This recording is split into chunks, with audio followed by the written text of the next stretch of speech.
Inspiration isn't something that exists out in the world that somehow drops onto people and gives them a brilliant idea, which then is pre-formed and pre-shaped and allows them to write a brilliant script.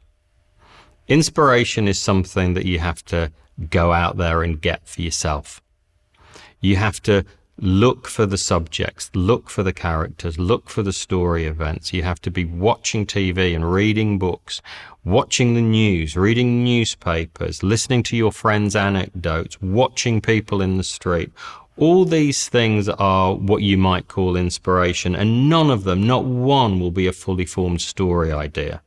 What you do as a writer is you take these stimuli and you turn them into script ideas. And that is the difference between what real inspiration is and this fictional idea of inspiration like some kind of magical muse.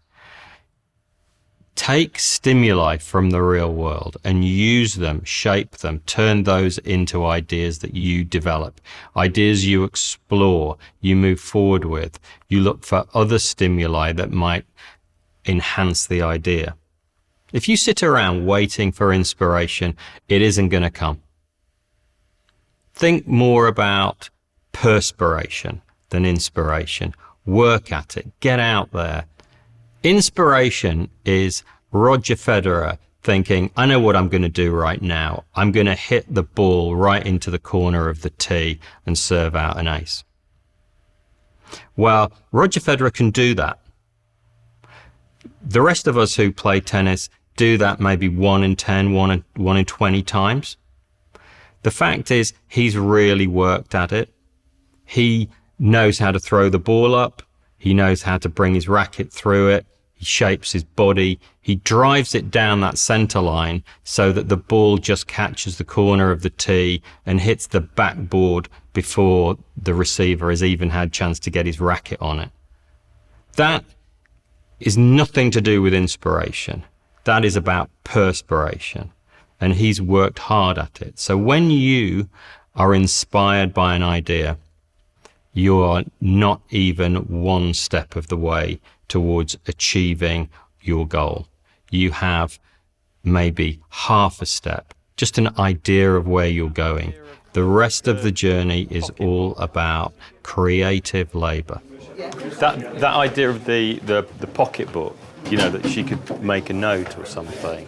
Because writers are made, not born, it means that you can learn this. You can learn the craft of turning your inspiration into good writing. So if you look at Roger Federer and think, there's absolutely no way I could play tennis that well, hey, guess what? You're right. But if you look at great TV and you think there's no way that I could achieve that, you are wrong. This inspiration that comes from listening to writers talking about writing will take you to a point where you have enough tools that if you work hard, you will be able to write great TV. P.S. Cafferty, do you see the person who recruited you?